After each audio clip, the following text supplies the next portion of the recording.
Hi, welcome to The Analysis. I'm Barry Stevens. In a moment, I'm going to be joined by Lloyd Axworthy, the former Foreign Minister of Canada, and by the Globe and Mail's Doug Saunders. And in a two-part conversation, we're going to be talking first about the collapse of nuclear arms control and nuclear proliferation. And in the second part, the United States attack on the International Criminal Court. Now, you can catch us on the theAnalysis-news website, where there's a donate button if you feel willing and able to donate. And of course, on YouTube and on various audio platforms such as Spotify and Apple. We'll see you in a moment.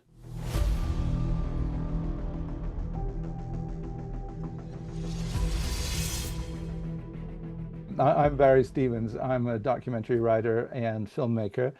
Joining me is Doug Saunders, a longtime award-winning journalist, beats in numerous countries, perhaps, for my money, the most interesting columnist in the Globe and Mail, who's written very originally about 21st century cities and human migration, many things. And we're here to talk with Lloyd Axworthy, whose career spans nearly half a century in public life. As Canada Minister of Foreign Affairs, he led the 1997 Ottawa Treaty banning anti-personnel landmines, presided over the UN Security Council a couple of times, and championed the idea of human security, which is significant for us today, I think, and played a major role in the creation of the International Criminal Court. And he's been, since then, university president, chaired the World Refugee and Migration Council, recently published a memoir, and super interesting to me, served as international co-president of the World Federalist Movement I some did. time ago. Yes. Fair to say he's been the most significant, a very significant critic of Canada's foreign policy and the state of international institutions. So today we're going to talk about, I hope, nukes and the Yeah. ICC a little bit, if we can, if we have time. Sure. Just to set up the nuclear thing, the last nuclear arms control treaty between Russia and the USA expired earlier this year. USA is spending a lot of money modernizing its nuclear weapons, and Russia is building novel weapons to evade the so-called Golden Dome that President Trump thinks will protect the United States, which no doubt Canada will be involved in. Nuclear threats have been made by President Putin and the US president over Iran. And most recently, as you were writing about, Lloyd, Washington has struck a civil nuclear deal with Saudi Arabia, which I think includes enrichment rights, That's while right. using military force against Iran's nuclear program. So nuclear age has always been dangerous. But Lloyd, are we in a particularly dangerous time right now? I think it was dangerous because the efforts of 40, 50 years of building some guardrails, some constraints, some standards, some protective devices like red phones have all been eliminated. And that I mean, I think Canada, as I've said before, has what I always thought was a particular legacy, going back to 45, 46, where uh, Canada made the decision, which nobody pays much attention to, but we had every single necessary element to become a nuclear weapon state, and we decided not to. The Saint Laurent government, and I've gone back to check Hansard, and there was some uh, sort of a preliminary debate, but it was unanimous in the House. I mean, Canada decided to become a non-nuclear state, and to me, that set up a legacy which has been followed ever since, up until now. Uh, I think we've, for reasons that we don't, the depth of it, the commitment, and even the machinery. The Global Affairs Canada no longer has what for a time was one of the best nuclear development uh, diplomatic centers in GAC. That's all kind of been shut down. No discussions. They don't go to the meetings. we bypassed the whole discussion on the treaty against banning nuclear weapons. We're not engaged in the efforts, as I wrote about, in terms of the proliferation of sharing our issues. And in fact, I still have a really a kind of a serious itch that in the arrangements or agreements we're making with Saudi Arabia, we might just be including uranium and know-how into that package. And we never know because the government isn't very forthcoming in what its deals are. But I think we're now at a stage where you're basically seeing not just a proliferation of potential sites, but as you've described, brand new delivery systems and bombs that can be and increasingly, if you look at the language of the United States and Russia and China, it's in the language of saying, well, we're kind of reaching a stage where nuclear weapons are no longer the kind of sober mushroom hanging over the world. We can do things in a much more targeted, calculated way, which just isn't true. There's no point to it. So it's one of those pillars of international conflict management that has fallen by the wayside. There's Yeah, all. I mean, Go ahead. sorry, go ahead, Doug, please. I just think this is a strange historical moment for this to be occurring, for the institutional infrastructure of non-proliferation to be fading.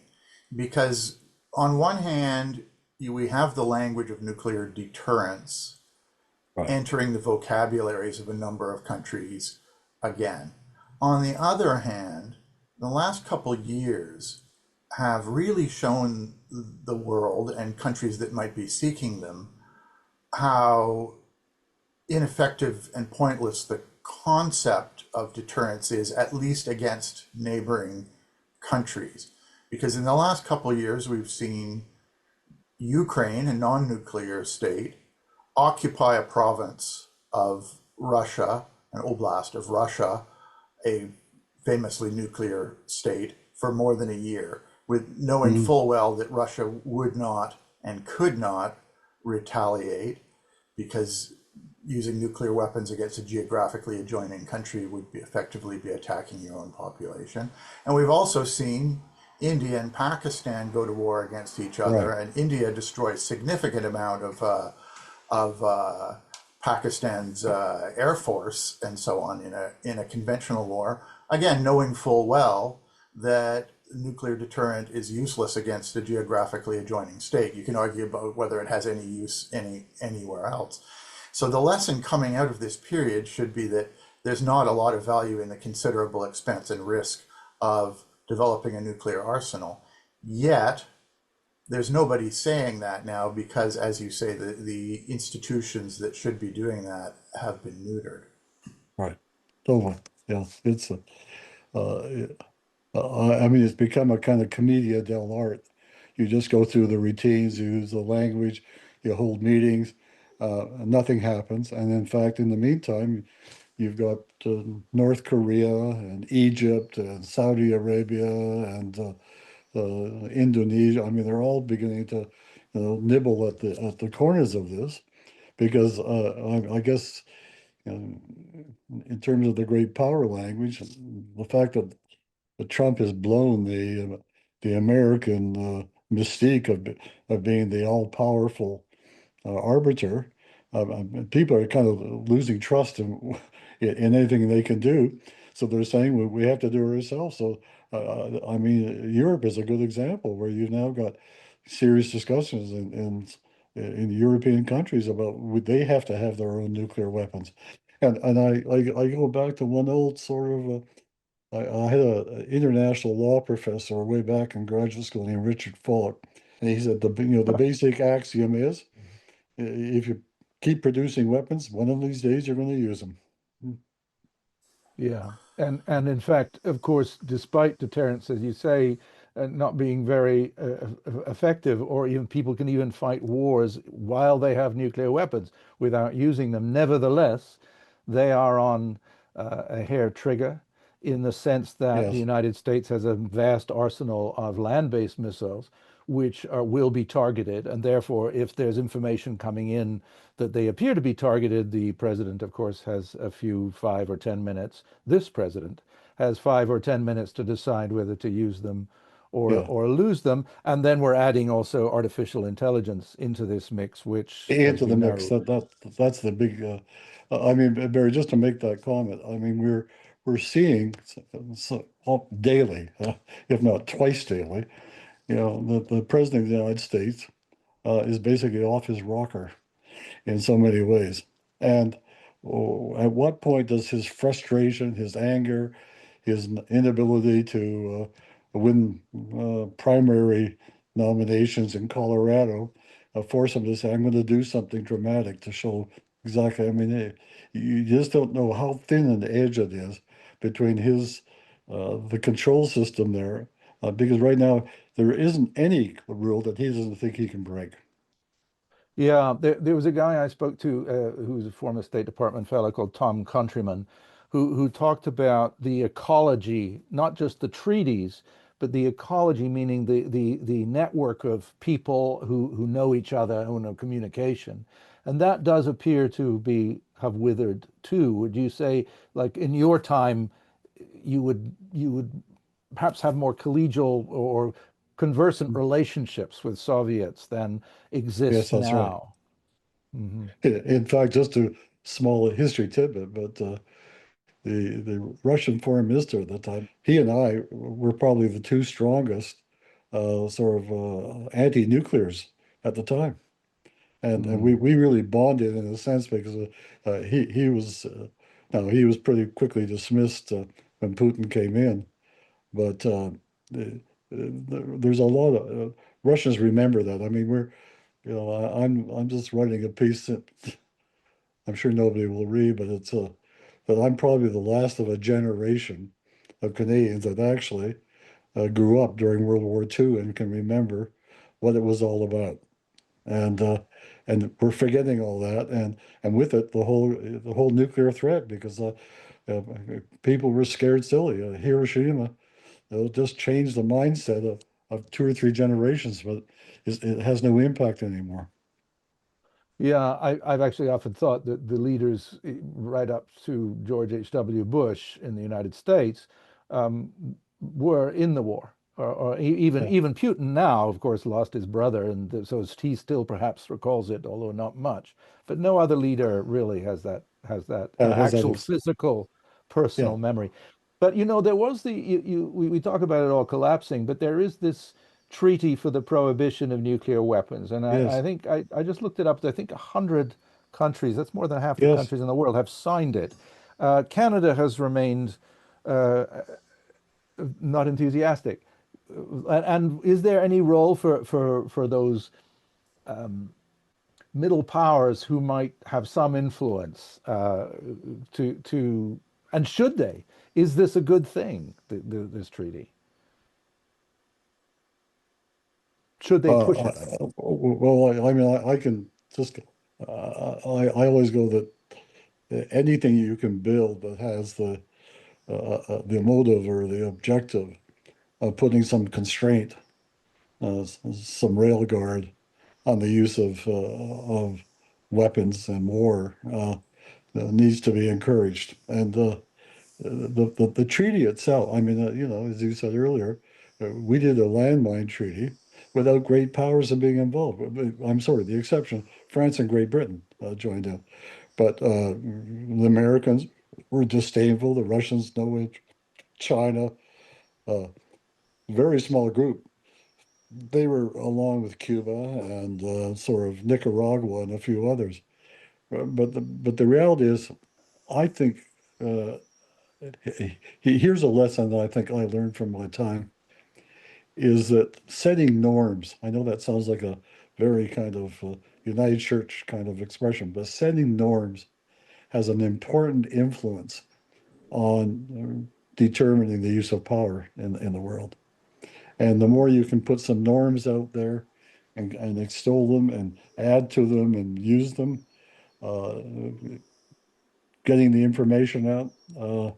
It's all part of building a sort of bulwark against the ambitions of the military brass who think it's all okay, and politicians who no longer have restraints, and particularly those crazies in Silicon Valley who think that maybe it's a good thing the world destroy itself. That may be the best hope, right? That non-proliferation can become a politically valuable thing Yes. to be promoting, because the wrong sort of people are. I think there needs to be, like you say, a making of this back into a norm. That people would want to vote for somebody who's talking about non-proliferation. I think there are a few too many countries where proliferation has become a marketable political Yes. idea for some parties, and I think that's just because nobody's saying it clearly enough. Doug, I'd be interested because you cover it pretty broadly on the international front. Is it a product of just of the shift in increasingly more right-wing governments whose basic ambition is to, as they like to say, destroy the liberal international democratic systems, or is there something more to it than that right now? Well, the underlying question there is the big question of the day, which is this wave of uh, illiberal Democrat authoritarians, as they like to say, is that is it a product of masses of people having lost their minds, Mhm. or is it or is it a matter of strongman leaders and extremist parties having manipulated the Yes. party systems, the electoral systems, and so on to gain control against the will of majorities? And the one source of optimism is that almost nowhere do the people who have these ideas, including the ideas of nuclear proliferation, have majority support.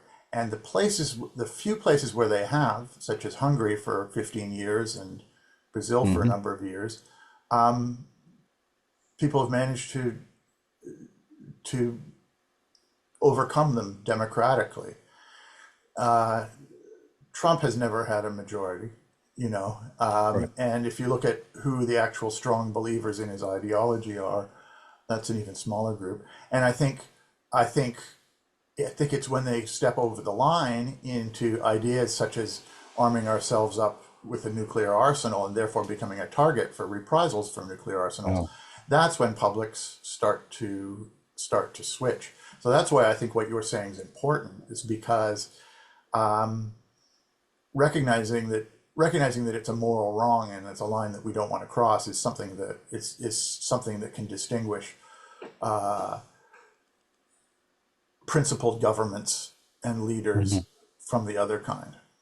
Right. But isn't it true that a lot of countries, uh, nuclear weapons are almost apolitical in the sense that, uh, for instance, the Labour governments of Britain back in the 40s very much wanted a nuclear weapon. Right now, um, France is negotiating to extend its nuclear umbrella across Europe, which they seem quite enthusiastic Right. about. South Korea, I think two-thirds of South Koreans or more actually want their government to have a nuclear weapon, and the reason's obvious, because they fear that the United States won't protect them anymore.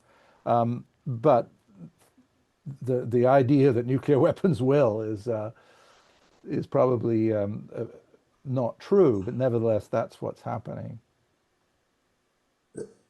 Well, I think Barry, you put your finger on that very important point is that the people we've increasingly lost fear of nuclear weapons, or the sense of awesome destruction that can result. And increasingly, the language is that these are strategic weapons that can be carefully targeted. I mean, and so I mean, we have a generation of people. I mean, I in my sort of ideal here on the shores of Lake Winnipeg. Where I've got three or four, I have three brothers and a bunch of friends. We've had lots of talks about how, today's generation doesn't read, doesn't watch major media, TikTok, Instagram, and the nuclear issue is not part of their lexicon. It's just not there. I have a son who teaches civics, at the junior high school level. And he said, when he raises about Hiroshima, Nagasaki, and people say, "What are you talking about?" I mean, is it some kind of new kind of confection from Japan? So we really are. There is a real information distillation going on, I think, on the issue, and when you get countries like Canada that no longer talk about or are interested in it, you weaken it even more. Means governments used to provide a fairly strong kind of messaging about it, and they don't anymore. Barry, I think It's in that sorry, in go that ahead. in that messaging that you mentioned in Europe, and I think this is true in some circles in Canada as well, you sort of have a meshing of two misunderstandings, or things that we've forgotten, as Lloyd said. One of which, of course, is the the moral pointlessness and danger of nuclear weapons, but also is a complete misunderstanding of NATO, um, Hmm. and the belief that more European countries would need a nuclear arsenal is based on a complete misunderstanding and a thinking of NATO as having been a U.S. umbrella protecting countries. When, of course, the history of NATO shows that it its main function for countries other than the United States was to be a collective defense Right. alliance, and as a collective, it meant that not every member has to have all the things that all the members do. It was a cost reduction method. We don't we can each have our strengths. So even if you do think that some form of symbolic nuclear deterrence is necessary for your country, the fact that two European countries already have that should surely be enough. And I think any talk in Germany and so on about developing their own nuclear arsenal is which, by the way, I don't think is going to go anywhere in that country for a number of Well, reasons that should be all too obvious. But I think it's a misunderstanding of the concept of collective defense that's so important to us right now. Hmm. it's ironic. Just to comment is that the Manhattan Project was started, a large number of Jewish scientists involved, in order to encase the Germans were The developing a German, nuclear weapon. the, So the it's kind of Nazis, yeah. ironic that they should be Mhm. interested in it now. That was the first part of our conversation with Lloyd Axworthy and Doug Saunders. Please keep an eye out for the second part, in which we're going to discuss the United States attack on the International Criminal Court. So, of course, you can watch this on theAnalysis.news or on YouTube and various other platforms. And if you enjoy it, please don't forget to like and subscribe. We'll see you next time.